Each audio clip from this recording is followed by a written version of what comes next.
Hello, night travelers. I'm Phoenix, and tonight we're embarking on a journey through the heart of Canadian folklore, where ancient wisdom and mystery await. As you relax and prepare to drift into sleep, let these stories carry you across vast forests, soaring mountains, and timeless landscapes. Let go of the day's worries and join me as we wander together through these enchanting tales of Canada. Once, long ago, before the white man came to Canada, a boy was living with his parents in a village near the ocean. As he had no brothers or sisters, he was often lonely, and he longed for adventure and companionship. At last, he decided to set out to seek his fortune elsewhere. He was just on the point of leaving his home when it was noised abroad one day that there had come into the land a great dragon who was doing great havoc and damage wherever he went. The country was in great terror, for the dragon carried off women and children and devoured them one by one. And what was still more mystifying, he had power to take on human form, and often he changed himself into a man of pleasing shape and manner, and came among the people to carry out his cruel designs before they knew that he was near. The chief of the tribe called for volunteers to meet the dragon man, but none of his warriors responded. They were strong and mighty in combat with men, but it was a different matter to encounter a dragon. When the youth heard this dreadful story and saw the terror of his people, he said, "Here is my chance to do a great deed," for somehow he felt that he had more than human power. So he said goodbye to his parents and set out on his adventure. He traveled all day inland through the forest, until at evening he came to a high hill in the center of an open space. He said, "I will climb this hill, and perhaps I can see all the country round about me." So he went slowly to the top. As he stood there, looking over the country which he could see for many miles around, a man suddenly appeared beside him. He was a very pleasant fellow, and they talked together for some time. The boy was on his guard, but he thought, "Surely this man with the good looks cannot be the dragon," and he laughed at his suspicions and put them from his mind. The stranger said, "Where are you going?" And the boy answered, "I am going far away. I am seeking adventure in the forest, for it is very lonely down by the sea." But he did not tell him of his real errand. "You may stay with me tonight," said the newcomer. "I have a very comfortable lodge not far from here, and I will give you food." The boy was very hungry and tired, and he went along with the man to his lodge. When they reached the house, the boy was surprised to see a great heap of bleached bones lying before the door. But he showed no fear, nor did he comment on the horrible sight. Inside the lodge sat a very old and bent woman, tending a pot. She was stirring it with a big stick, and the boy saw that it contained meat stew. When she placed the stew before them, the boy said he would rather have corn, for he feared to taste the meat. The old woman fried some corn for him, and he had a good meal. After they had eaten, the man went out to gather wood for the fire, and the boy sat talking to the old woman, and she said to him, "You are very young and beautiful and innocent, the most handsome I have yet seen in this place. And because of that, I will take pity on you and warn you of your danger. The man whom you met in the forest and whom you supped with tonight is none other than the dragon man of whom you have often heard. He cannot be killed in ordinary combat, and it would be folly for you to try. Tomorrow he will kill you if you are still here. Take these moccasins that I will give you, and in the morning when you get up, put them on your feet. With one step you will reach by their power the hill you see in the distance. Give this piece of birch bark with the picture on it to a man you will meet there, and he will tell you what next to do. But remember that no matter how far you go, the dragon man will overtake you in the evening." The youth took the moccasins and the birch bark bearing the mystic sign and hid them under his coat and said, "I will do as you advise." But the woman said, "There is one more condition. You must kill me in the morning before you go, and put this robe over my body. Then the dragon man's spell over me will be broken, and when he leaves me, I will rouse myself with my power back to life." The youth went to sleep, and the dragon man slept all night beside him so as not to let him escape. The next morning, when the dragon man was out to get water from the stream some distance away, the boy at once carried out the old woman's orders of the night before. First of all, he killed the old woman with a blow and covered her body with a bright cloak, for he knew that when the dragon man would leave the place, she would soon rise again. Then he put the magic moccasins on his feet, and with one great step, he reached the distant hill. Here, sure enough, he met an old man. He gave him the piece of birch bark bearing the mystic sign. The man looked at it closely and smiled and said, "So it is you I was told to wait for. That is well, for you are indeed a comely youth." The man gave him another pair of moccasins in exchange for those he was wearing, and another piece of birch bark bearing another inscription. He pointed to a hill that rose blue in the distance and said, "With one step, you will reach that hill. Give this bark to a man you will meet there, and all will be well." The boy put the moccasins on his feet, and with one step he reached the distant hill. There he met another old man, to whom he gave the birch bark. This man gave him another pair of moccasins and a large maple leaf bearing a strange symbol, and told him to go to another spot where he would receive final instructions. He did as he was told, and here he met a very old man who said, "Down yonder there is a stream. Go towards it and walk straight into it, as if you were on dry ground. But do not look at the water. Take this piece of birch bark bearing these magic figures, and it will change you into whatever you wish, and it will keep you from harm." The boy took the bark and did as he was told, and soon found himself on the opposite bank of the stream.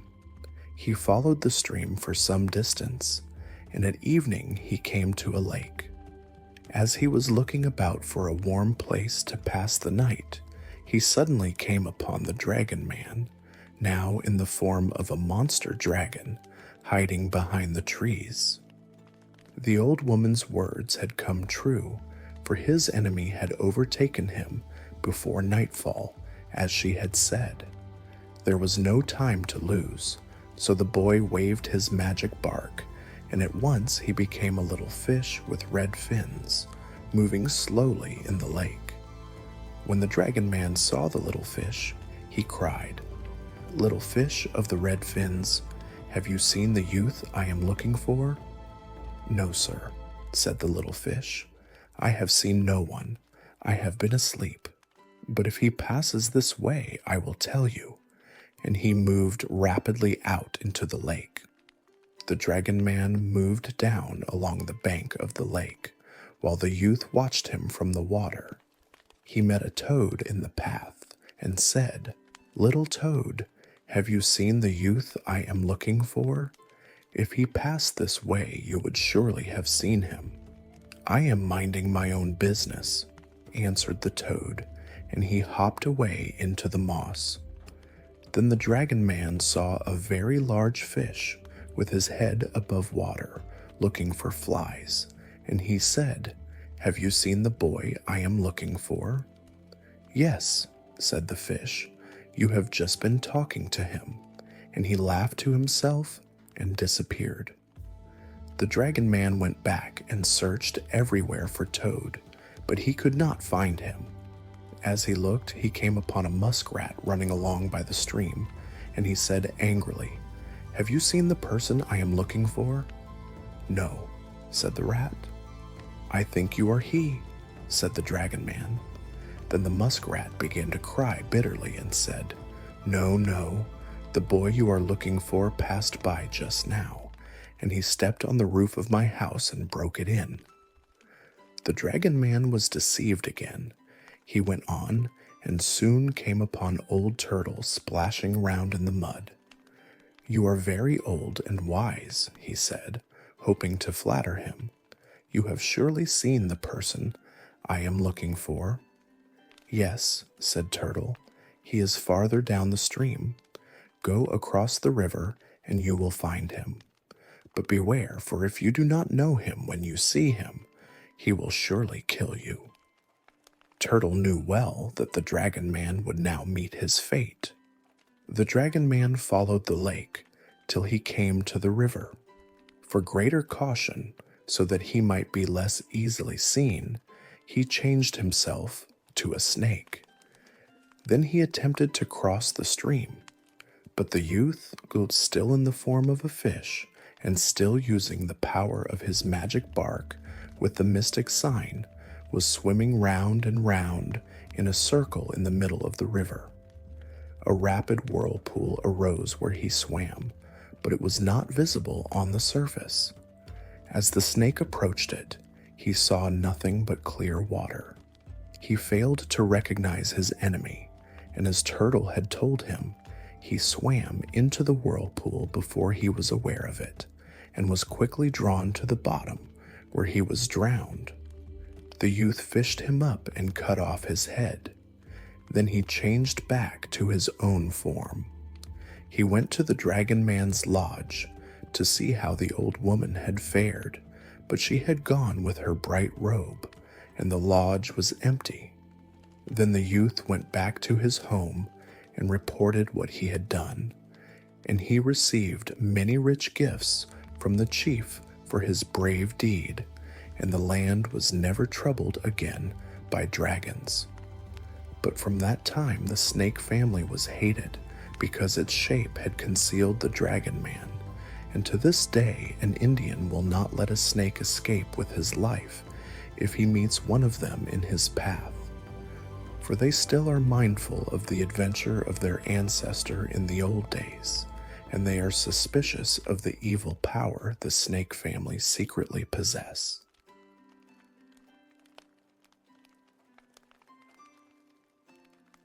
How Raven borrowed fire to the Indians. Many ages ago, when the world was still young, Raven and White Seagull lived near together in Canada, far in the North Country on the shores of the Great Water, in the West. They were very good friends, and they always worked in harmony, and they had much food and many servants in common. White Seagull knew no guile. He was always very open and frank and honest in his dealings with others. But Raven was a sly fellow, and at times he was not lacking in treachery and deceit. But Seagull did not suspect him, and the two lived always on very friendly terms. In these far back times in the North Country, all the world was dark, and there was no light but that of the stars. Seagull owned all the daylight, but he was very stingy, and he kept it always locked up in a box. He would give none of it to anyone else, and he never let it out of the box except when he needed a little of it to help himself when he went far away on his journeys. After a time, Raven grew envious of Seagull's possession, and he said, "It is not fair that Seagull should keep the daylight all to himself, locked up in a box. It was meant for all the world, and not for him alone." and it would be of great value to all of us if he would sometimes let a little of it out. So he went to Seagull and said, "Give me some of your daylight. You do not need it all, and I can use some of it with advantage." But Seagull said, "No, I want it all for myself. What could you do with daylight, you with your coat as black as night?" And he would not give him any of it. So Raven made up his mind that he would have to get some daylight from Seagull by stealth. Soon afterwards, Raven gathered some prickly thorns and burdocks and scattered them on the ground between Seagull's house and the beach where the canoes were lying. Then he went to Seagull's window and cried loudly, "Our canoes are going adrift in the surf. Come quickly and help me to save them." Seagull sprang out of bed and ran half asleep on his bare feet. But as he ran to the beach, the thorns stuck in his bare flesh, and he howled with pain. He crawled back to his house, saying, "My canoe may go adrift if it pleases. I cannot walk because of the splinters in my feet." Raven chuckled to himself, and he moved away, pretending to go to the beach to draw up the canoes. Then he went into Seagull's house. Seagull was still howling with pain. He was sitting crying on the side of his bed, and he was trying to pull the thorns from his feet as best he could. "I will help you," said Raven, "for I have often done this before. I am a very good doctor." So he took an awl made from whalebone, and he caught hold of Seagull's foot with the pretense of removing the thorns. But instead of taking them out, he only pushed them in farther until poor Seagull howled louder than ever. And Raven said, "It is so dark I cannot see to pull these thorns from your feet. Give me some daylight, and I will soon cure you. A doctor must always have a little light." So Seagull unlocked the box and lifted the cover just a little bit so that a faint gleam of light came out. "That is better," said Raven. But instead of picking out the thorns, he pushed them in as he had done before, until Seagull howled and kicked in pain. "Why are you so stingy with your light?" snapped Raven. "Do you think I am an owl and that I can see well enough in the darkness to heal your feet? Open the box wide, and I will soon make you well." So saying, he purposely fell heavily against Seagull and knocked the box on the floor. The cover flew open, and daylight escaped and spread quickly over all the world. Poor Seagull tried his best to lure it back again into the box, but his efforts proved fruitless, for it had gone forever. Raven said he was very sorry for the accident, but after he had taken all the thorns from Seagull's feet, he went home, laughing to himself, and well pleased because of the success of his trick. Soon there was light in all the world, but Raven could not see very well, for the light was too bright, and his eyes were not accustomed to it. He sat for a time, looking towards the east, but he saw there nothing of interest. The next day he saw a bit farther, for he was now getting used to the new conditions. The third day he could see distinctly a line of hills far in the east, rising against the sky and covered with a blue mist. He looked long at the strange sight. Then he saw far away towards the hill a thin column of smoke lifting heavenwards. He had never seen smoke before, but he had often heard of it from travelers in strange places. "That must be the country of which I have been told," he said. "In that land dwell the people who alone possess fire. We have searched for it for many ages, and now I think we have found it." Then he thought, "We now have the daylight, and what a fine thing it would be if we could also have fire, and he determined to set out to find it. On the following day, he called his servants together and told them of his plans. He said, "We shall set out at once, for the distance is far." And he asked 3 of his best servants, Robin, Mole, and Flea, to go with him. Flea brought out his little wagon, and they all tried to get into it, but it was much too small to hold them. Then they tried Mole's carriage, but it was much too frail, and it had scarcely started to move when it broke down, and they all fell out in a heap. Then they tried Robin's carriage, but it was much too high, and it toppled over under its heavy load and threw them all to the ground. Then Raven stole Seagull's large, strong carriage, for Seagull was asleep, and it did very well, and they started on their journey, taking turns pushing the carriage along with a pole over the flat plain. After a strange journey in queer places, they reached the land of the people who owned fire, guided along by the thin column of smoke. The people were not people of earth. Some say they were the fish people, but that no man knows. They sat around in a large circle with fire in their midst, for it was autumn, and the days and nights were chill, and fire was in many places. Raven looked on for a while from afar, thinking of the best plan to obtain fire. Then he said to Robin, "You can move faster than any of us. You must steal fire. You can fly in quickly, pick it up in your bill, and take it back to us, and the people will not see nor hear you." So Robin picked out a spot where there were few people, and he darted in quickly and picked up fire in a twinkling and flew back unharmed towards his companions. But he had only taken a very little bit of it. When he got halfway back to his friends, fire was so hot in his bill that it gave him a strange pain, and he had to drop it on the ground. It fell to the earth with a crash, and it was so small that it flickered faintly. Robin called to his companions to bring the carriage. Then he stood over fire and fanned it with his wings to keep it alive. It was very hot, but he stood bravely to his task until his breast was badly scorched and he had to move away. His efforts to save fire were of no avail, and before his companions reached him, fire had died, and only a black coal remained.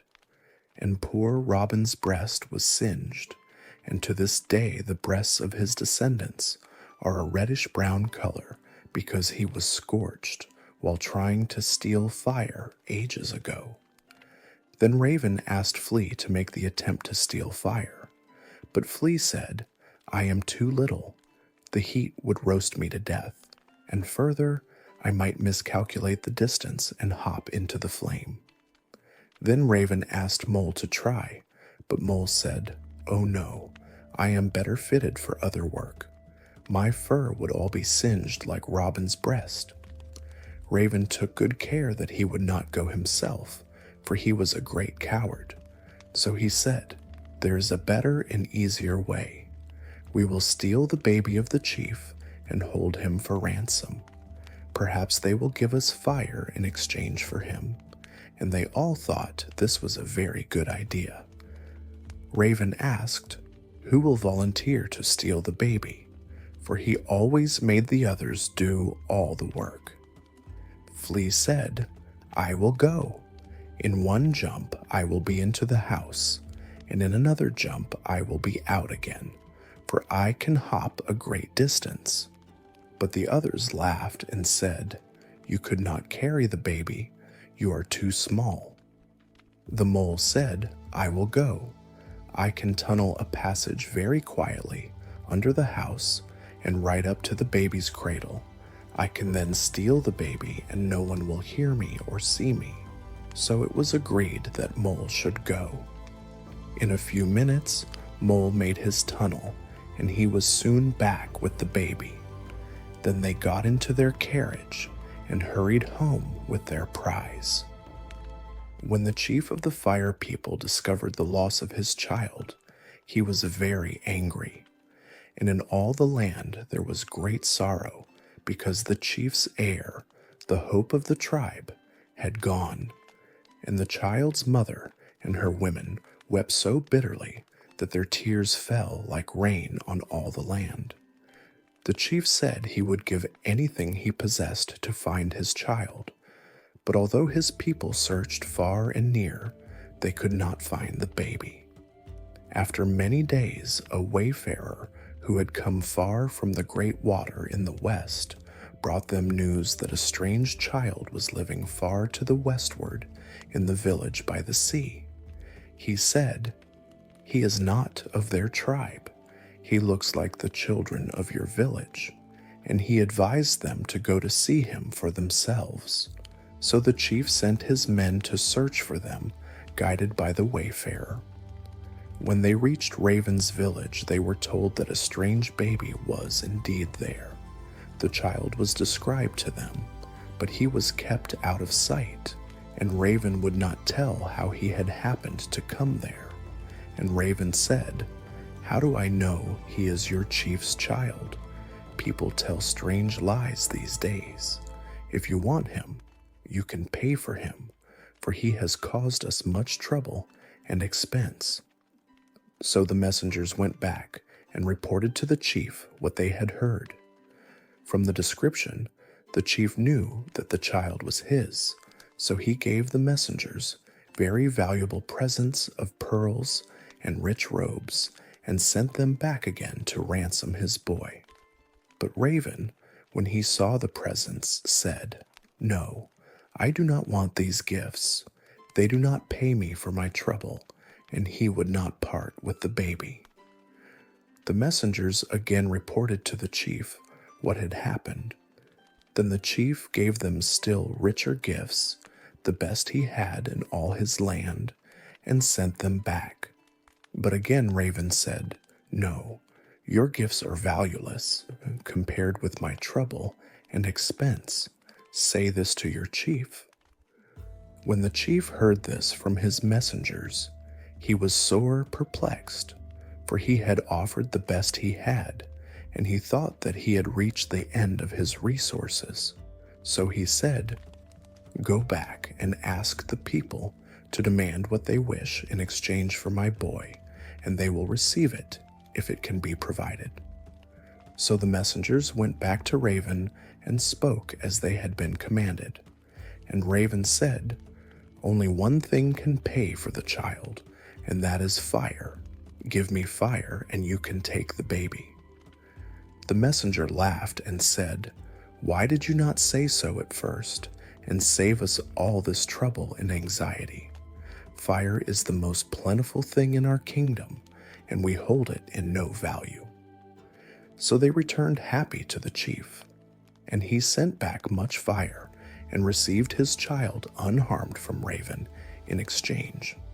And he sent Raven 2 small stones, which the messengers taught Raven how to use. And they said, "If you ever lose fire, or if it dies for lack of food, you can always call it back to life with these 2 little stones." Then they showed him how to make fire with the 2 little stones, and withered grass, and birch bark, and dry pine, and Raven thought it was very easy. And he felt very proud because he had brought fire and light to the earth. He kept fire for himself for a long time, and although the people clamored loudly for it, he would not give any of it away. Soon, however, he decided to sell a quantity of it, for he now had the power of making it. So he said to himself, "This is a good way to get many wives," and he announced that he would only sell some of his fire in return for a wife. And many families bought his fire, and in exchange he received many wives. And to this day, he still has many wives, and he still moves about from place to place with a flock of them always around him. But the Indians, when they arrived, took fire away from him. Thus fire came to the Indians in the olden days. And when it has died, as it often does, they still sometimes use ravens' flintstones to bring it back to life.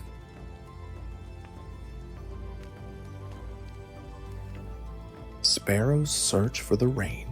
Long ago, in a village near the sea, many Indian people were living. Among them was a very nice old warrior who had been given great power at his birth, and who therefore could do many wonderful deeds. There was nothing that was beyond his understanding, for he knew all things. His wife had long been dead, but he had one daughter. She was very beautiful and gentle, and she was as nearly perfect as any woman could be. She took no interest in frivolous things, and she lived a very quiet life, but all the people liked her well, and she was always welcome wherever she went. Her old father was very proud of her, and he said boastfully, "She has inherited much of my wisdom, and some day she will marry a great man."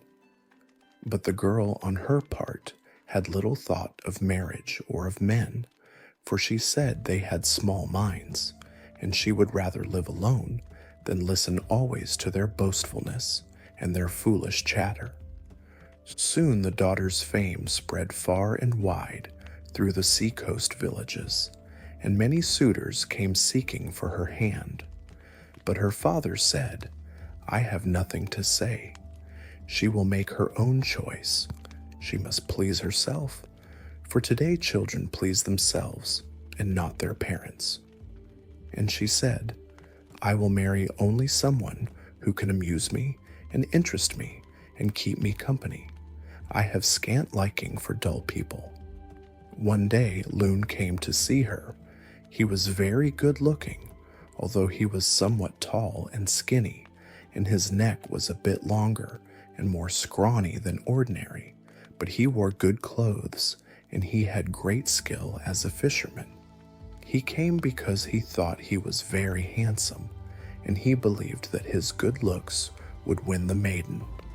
But she had no love for Loon, for he had not a word to say. When she talked to him, he only stared, and at last he burst out into loud and foolish laughter. Then the maiden said, "You have a small mind like the others?" And in disgust, she withdrew from his presence. Then Fox came in an effort to win the maiden as his wife, and for a whole day he cut capers and chased his tail round and round in a circle, trying to amuse the serious girl. But he did not succeed very well, and like Loon he departed in despair. And many others came, but they met the same fate, and at last the girl decided to see no more of them, but to live alone with her father. The young men of the village were all very angry, because the girl had spoken of them all so scornfully, and often they talked among themselves of her proud and haughty air. "She calls us scattered brains," said one. "She says we have small minds," said another. "She must pay for these insults," said a third. So they vowed that they would somehow break her proud spirit and bring her sorrow because of her ideas and her decision to stay single all her life. One of the great men of the village was Whirlwind. He could make himself invisible, and he was often guilty of many wicked pranks. So the young men went to him and asked his aid in humbling the pride of the haughty maiden.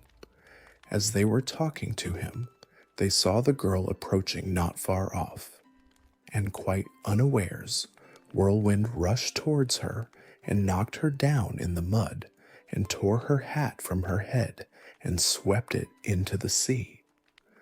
The young men looked on at her plight, and they all laughed loudly, and the girl was very much ashamed. She went back home and told her father what had happened, and showed him her soiled clothes and her blown hair falling about her face. Her father was very angry, and he said, "Whirlwind must pay for this. He shall be banished at once." Then her father went to the chief and made complaint against Whirlwind, and the chief decreed that Whirlwind must leave the village forthwith. He did not consider very carefully what the result of this decree might be, and he acted hastily and without thought, for he feared to differ from the wise man. So Whirlwind prepared to leave the place. Now his best friend was Rain. Rain had been born without eyes. He was black blind, and Whirlwind always had to lead him along wherever he wished to go. So Rain said, "If you are leaving the village, I want to leave it too, for I cannot live here without you. I will be helpless if I have no one to lead me." So the two set out together, Whirlwind leading old Rain along by his side. Where they went no man knew, for they had told nobody of their destination. They were gone for many months before the people missed them very much. Then their absence began to be felt in all the land, for there was no wind and there was no rain. At last the chief summoned a council, and the decree of banishment against Whirlwind was revoked. The people decided to send messengers to the two wandering ones to tell them what had happened and to bring them back. So they first sent Fox out on the quest. Fox went through the land for many weeks, running as fast as he could over many roads, in and out among marshy lake shores and over high wooded mountains. He searched every cave and crevice, but he had no success. Not a leaf or a blade of grass was stirring, and the country was all parched, and the grass was withered brown, and the streams were all getting dry. At last, after a fruitless search, he came home and shamefully confessed that his quest had failed. Then the people called on Bear to continue the search, and Bear went lumbering over the earth, sniffing the air and turning over logs and great rocks with his powerful shoulders, and venturing into deep caverns. And he made many inquiries, and he asked the mountain ash, "Where is Whirlwind?" But mountain ash said, "I do not know. I have not seen him for many months." And he asked the red fir and the pine and the aspen, which always sees Whirlwind first, but they were all ignorant of his whereabouts. So Bear came home and said, "Not a trace of either of them have I found." The chief was very angry because of the failure of Fox and Bear, but the wise man said, "The animals are useless in a quest like this. Let us try the birds. They often succeed where the animals fail." And the chief agreed, for the land was in great distress. Many fishing boats lay silent on the sea, near the coast unable to move, because Whirlwind was away, and the wells and streams were all dry, because Rain was absent, and the grass and the flowers were withering to decay.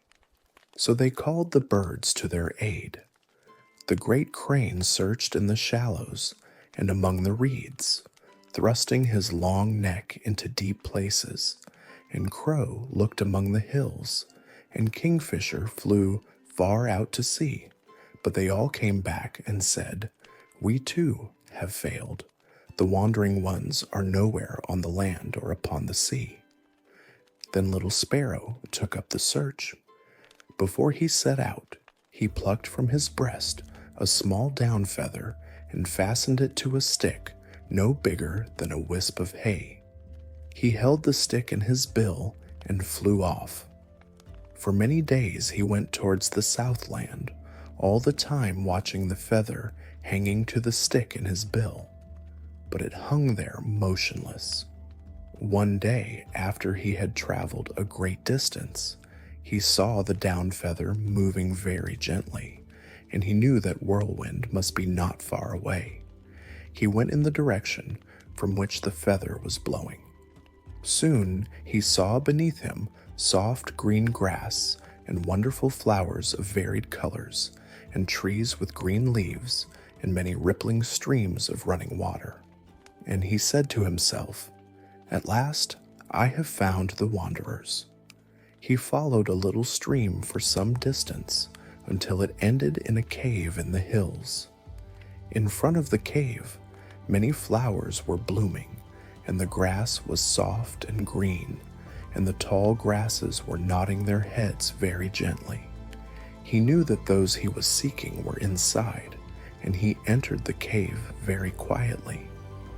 Just beyond the door a fire was smoldering, and near it lay Rain and Whirlwind, both fast asleep. Sparrow tried to wake them with his bill and his cries, but they were sleeping too soundly. Then he took a coal from the fire and put it on Rain's back, but it spluttered and fizzled and soon went out. He tried another, but the same thing happened. Then he took a third coal, and this time Rain woke up. He was much surprised to hear a stranger in the cave, but he could not see him because he was blind. So he woke up Whirlwind to protect him. Then Sparrow told them of the great trouble in the North Country, and of the great hardship and sorrow their absence had brought to the people, and of how sadly they had been missed, and of the decision of the council to call them back. And Whirlwind said, "We shall return tomorrow if we are so badly needed. You may go back and tell your people that we are coming. We shall be there the day after you arrive." So Sparrow, feeling very proud of his success, flew back home. But when he arrived after many days, he went first to his own people to tell them the good news. And the Sparrow people all gathered together and held a feast of celebration, and they twittered and danced and made a great hubbub in their excitement, because Rain was coming back on the morrow. Then Sparrow went to the chief and said, "O chief, I have found Rain and Whirlwind, and tomorrow they will be here." And he told the story of his flight to the south and of his discovery. And the chief said, "Because of your success, you will never be hunted for game or killed for food." The next morning, the two travelers who had been so long away came back to the land. Whirlwind came first, and great clouds of dust foretold his coming, and the sea dashed high against the rocks, and the trees shrieked and tossed their heads, all dancing gaily because of his return. When Whirlwind had passed by, Rain came along following close because of his blindness. For several days, Rain stayed with the people, and the flowers bloomed, and the grass was green again, and the wells and streams were no longer dry. And since that time, wind and rain have never long been absent from the Atlantic coast. And to this day, the Sparrow people know when rain is coming, and to signal his approach, they gather together and twitter and hop along and make a great hubbub, just as they did when their ancestor found him by means of his down feather in the olden days. But the Indians have been true to the chief's promise, and they will not hunt sparrows for game, nor kill them for food or for their feathers. For they remember that of all the birds it was Old Sparrow who long ago searched successfully for the rain.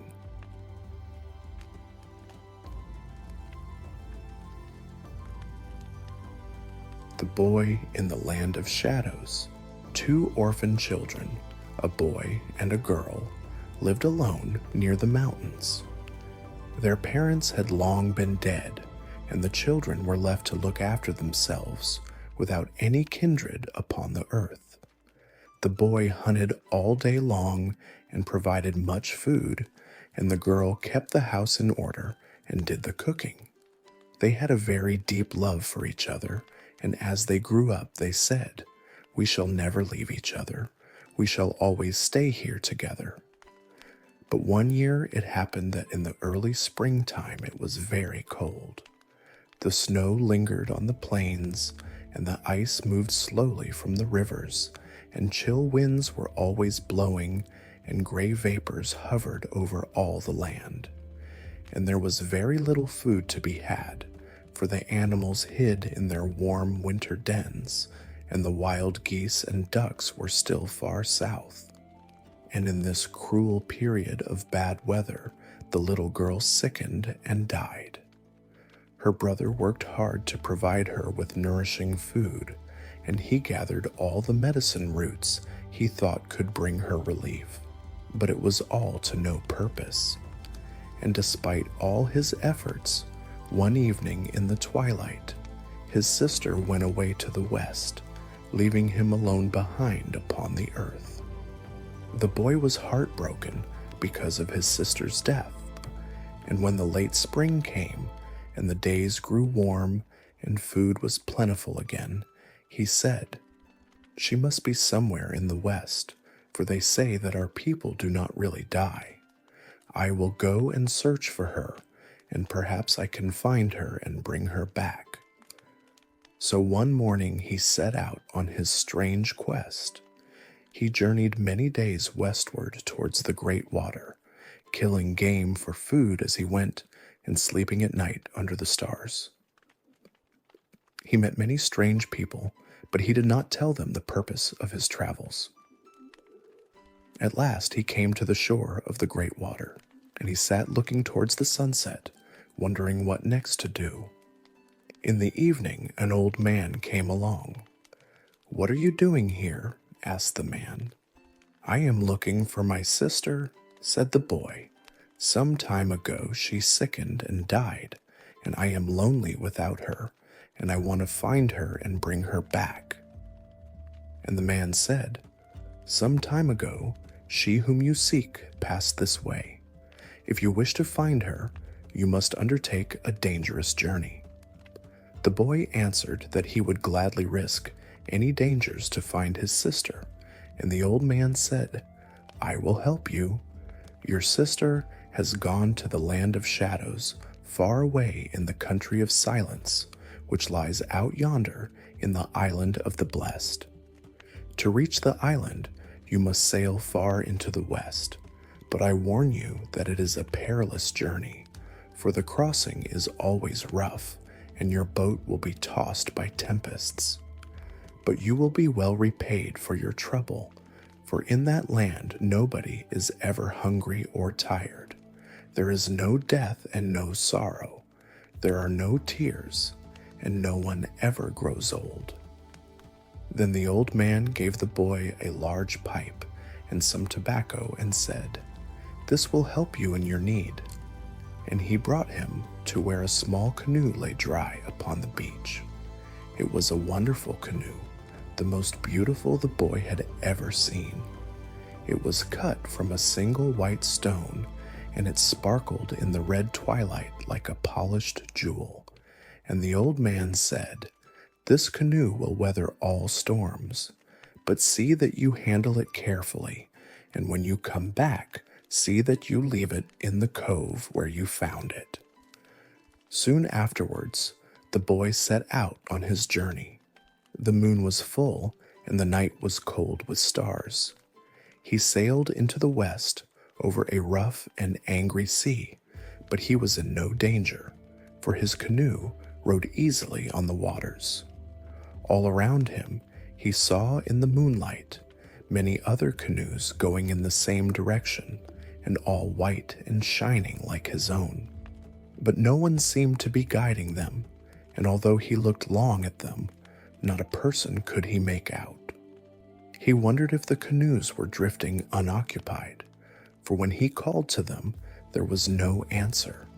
Sometimes a canoe upset in the tossing sea, and the waves rose over it, and it was seen no more, and the boy often thought he heard an anguished cry. For several days he sailed on to the west, and all the time other canoes were not far away, and all the time some of them were dropping from sight beneath the surging waters, but he saw no people in them. At last, after a long journey, the sea grew calm, and the air was sweet and warm.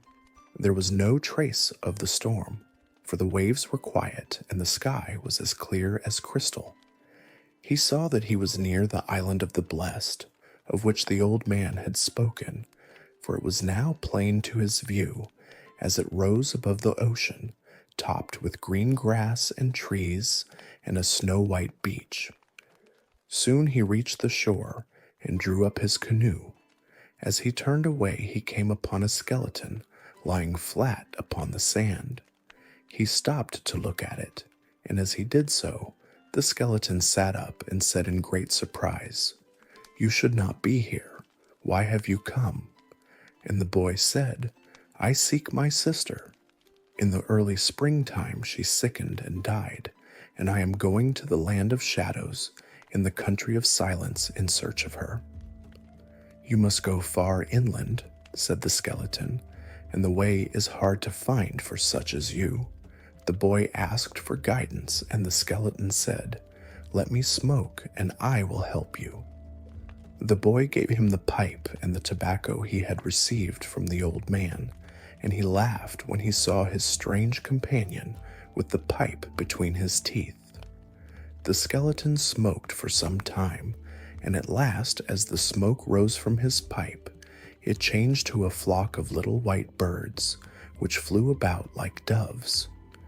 The boy looked on in wonder, and the skeleton said, "These birds will guide you. Follow them." Then he gave back the pipe and stretched out again flat upon the sand, and the boy could not rouse him from his sleep. The boy followed the little white birds as he had been told. He went along through a land of great beauty, where flowers were blooming and countless birds were singing. Not a person did he meet on the way. The place was deserted except for the songbirds and the flowers.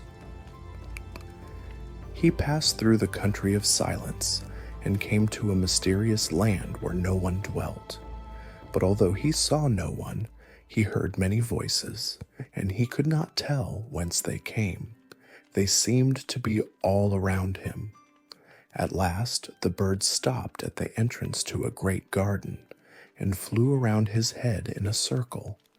They would go no further, and they alighted on a tree close by, all except one, which perched on the boy's shoulder. The lad knew that here at last was the land of shadows. When he entered the garden, he heard again many low voices, but he saw no one. He saw only many shadows of people on the grass, but he could not see from what the shadows came. He wondered greatly at the strange and unusual sight, for back in his homeland in that time, the sunlight made no shadows. He listened again to the voices, and he knew now that the shadows were speaking. He wandered about for some time, marveling greatly at the strange place with its weird, unearthly beauty. At last, he heard a voice which he knew to be his sister's. It was soft and sweet, just as he had known it when they were together on the earth, and it had not changed since she left him. He went to the shadow from which the voice came, and throwing himself on the grass beside it, he said, "I have long sought you, my sister. I have come to take you home. Let me see you as you were when we dwelt together." But his sister said, "You have done wisely to keep me in your memory and to seek to find me. But here we cannot appear to the people of earth except as shadows. I cannot go back with you, for it is now too late. I have eaten of the food of this land. If you had come before I had eaten, perhaps you could have taken me away. Who knows? But my heart and my voice are unchanged, and I still remember my dear ones, and with unaltered love I still watch my old home. And although I cannot go to you, you can someday come to me. First, you must finish your work on earth. Go back to your home in the earth country. You will become a great chief among your people. Rule wisely and justly and well, and give freely of your food to the poor among the Indians, who have not as much as you have. And when your work on earth is done, you shall come to me in this land of shadows, beyond the country of silence, and we shall be together again, and our youth and strength and beauty will never leave us. And the boy, wondering greatly and in deep sorrow, said, Let me stay with you now. But his sister said, That cannot be. Then she said, I will give you a shadow, which you must keep with you as your guardian spirit. And while you have it with you, no harm can come to you, for it will be present only in the light, and where there is light there can be no wickedness. But when it disappears, you must be on your guard against doing evil, for then there will be darkness, and darkness may lead you to wrong. So the boy took the shadow and said goodbye for a season and set out on his homeward journey. The little white birds, which had waited for him in the trees, guided him back to the beach. His canoe was still there, but the skeleton man had gone, and there was not a trace of him to be found upon the sand. And the island of the blessed was silent except for the songs of the birds and the ripple of the little streams. The boy embarked in his canoe and sailed towards the east, and as he pushed off from the beach, the little white birds left him and disappeared in the air. The sea was now calm, and there was no storm, as there had been on his outward journey. Soon he reached the shore on the other side. He left his canoe in the cove, as the old man had told him, and in a few days he arrived at his home, still bearing the shadow from the country of silence. He worked hard for many years, but he did no evil, and in the end he became a great chief and did much good for his people. He ruled wisely and justly and well, as his sister had commanded him. Then one day, when he was old and his work was done, he disappeared, and his people knew that he had gone to join his sister in the land of shadows, in the country of silence far away, somewhere in the west. But he left behind him the shadow his sister had given him, and while there is light, the Indians still have their shadow, and no harm can come to them, for where there is light, there can be no evil. But always in the late autumn, the shadows of the Indian brother and sister in the country of silence are lonely for their former life, and they think of their living friends and of the places of their youth, and they wish once more to follow the hunt, for they know that the hunter's moon is shining. And when their memory dwells with longing on their earlier days, their spirits are allowed to come back to earth for a brief season from the land of shadows. Then the winds are silent, and the days are very still, and the smoke of their campfires appears like haze upon the air. And men call this season Indian summer, but it is really but a shadow of the golden summer that is gone. And it always is a reminder to the Indians that in the land of shadows, far away in the country of silence in the west, there are no dead,